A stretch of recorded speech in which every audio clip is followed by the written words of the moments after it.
Hello there, how are ya? Welcome back to How I Did It. Well, today's project is me getting my city chickens, which I only have two city chickens, from the in-town property out to the off-grid barn. Now it's going to be an hour and a half worth of rush hour traffic driving. I should have gotten up and gotten moving sooner.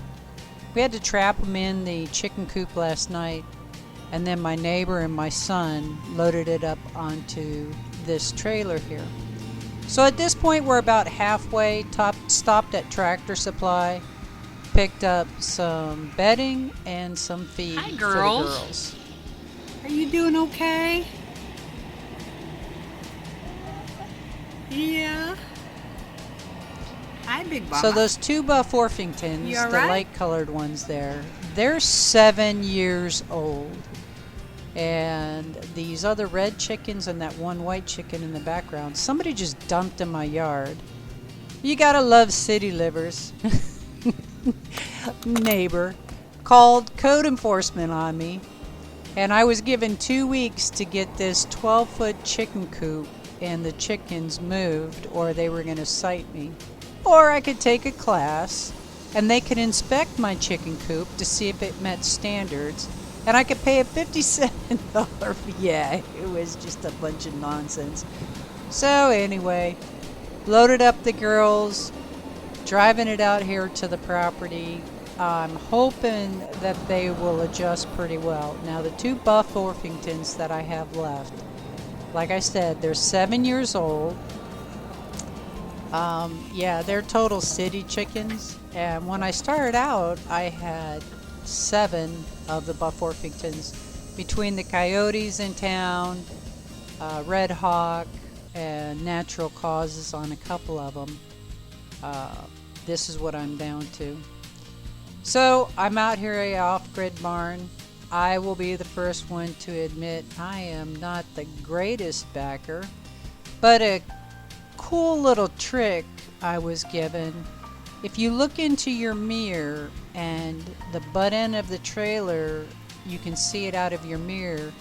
If you turn the wheel towards the mirror that the butt end of the trailer is moving, that is like, it will push that back end over. So say the butt end's coming towards the driver's side, you turn your wheel to the left and that will push that butt end over to its right.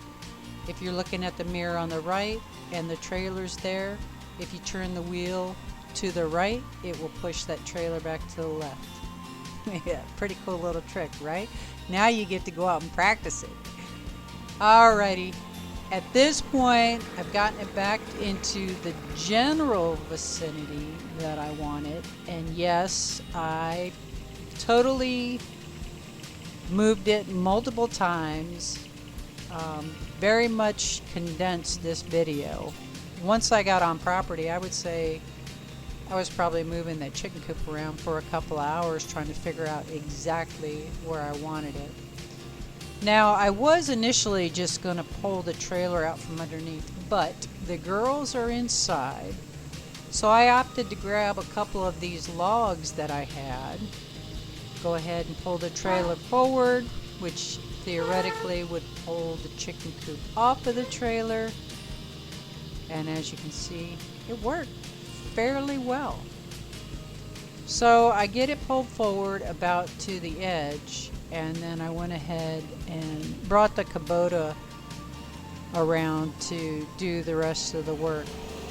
Now here's the mistake I made, other than backing up the trailer into that tree right there and breaking that light and a couple other things, but I have a fork attachment for this Kubota. You know, 2 minutes ago, take the bucket off, put the fork on, it would have made this so much easier. So I struggled with it for a while. I was able to go ahead and get the chicken coop off of the trailer without breaking anything other than that doggone tail light. So here I lower it down, and then at this point it's when I just kind of had my oh, what a dork moment. Go get the forks on this thing. So I moved the trailer out of the way, went ahead, got the forks on the tractor, and it definitely made things a lot easier. I mean, now, I used to drive a forklift years and years ago when I was a kid. I worked, well, young adult, teens, late teens, early 20s, when I worked in a lumber yard and unload trucks.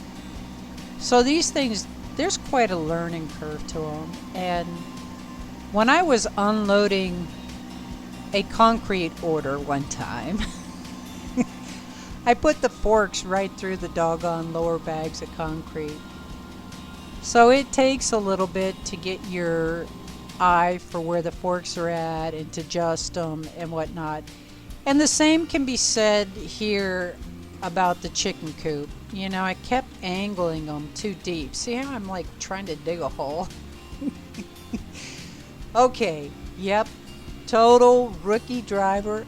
I will own it. But you know what? What a blessing having this tractor.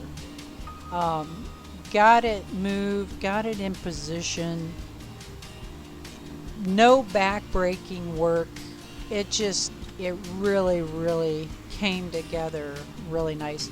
Now, I'm sure the girls were probably thinking quite the opposite, because the whole time I'm moving this around here, they're still locked up there in their 2-story apartment.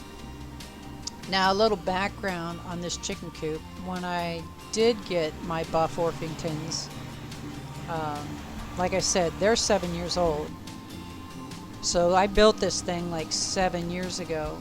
And as you can see, it held up really well. But I wanted to set it up to where the food would stay dry with the blowing wind that we have in the summer, and that's where you'll see down on the lower part the food is actually hanging. And then they have their ramp to come down out of the second floor apartment.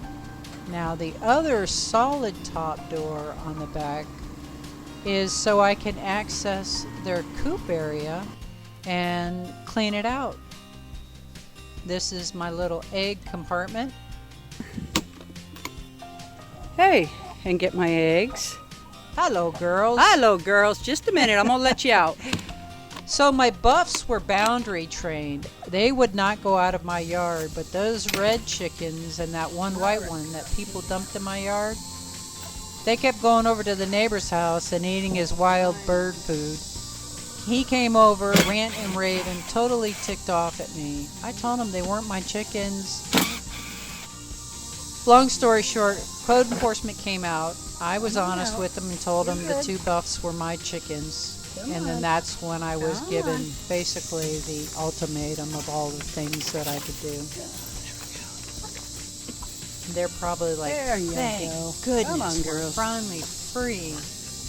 Now, I don't have a water system set up on this out at the off-grid barn yet. In town, I had an automatic water bowl that was hooked into the city water system. So out here, my plan is to attach a piece of gutter to the roof set up here and then figure out if I want to use a blue barrel or some other type of containment vessel and water collect for these girls. In the meantime, right now, I'm just using my old chicken water. It's a 2.5 gallon stainless steel container that I purchased from Tractor Supply. There, now they have a clean bed. Their egg area is set up and ready for them. And this pretty much concludes the chickens being moved from the city to the country. Little bit of oyster shells for them there. Like I said, those 2 buffs are 7 years old, and this chicken tractor is 7 years old, so not too bad. Alrighty then, y'all have a absolutely wonderful and blessed day. I'll see you next time on How I Did It. Take care.